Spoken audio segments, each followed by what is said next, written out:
Daily Hopers, Nick here. Our key verse for today comes out of Hosea 6 verse 6. I desire mercy, not sacrifice, an acknowledgement of God rather than burnt offerings.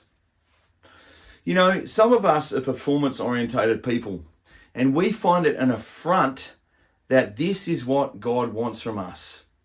He wants mercy, he wants us to extend his mercy out, and he wants acknowledgement of him. Now, I grew up in a place where both in sporting terms and academic terms, it was always about smashing other people and climbing over the dismembered body parts of your peers to make it to the top of the ladder. Some people call it overachieving. Some people say, I'm a performance-orientated person. Whatever the euphemisms that we use for it, we can bring that into our spirituality where we can think, if I just did this for God, he'd be happy with me. If I just did that, he'd be happy with me.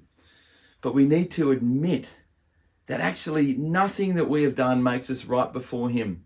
Everything that he has done makes us right before him. And he calls us to be his.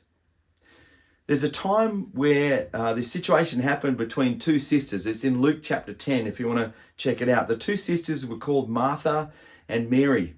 They're the sisters of Lazarus, so we think. But Jesus comes to their house. It's most likely in a place called Bethany. And Mary comes out and she sits at Jesus' feet. She listens to his teaching. She's just there being blown away by him and loving him.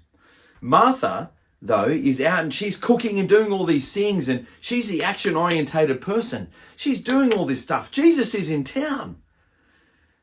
And she eventually, out of frustration, Martha comes to Jesus and says, Jesus, can't you see what this sister of mine, Mary, is doing? She's not even helping.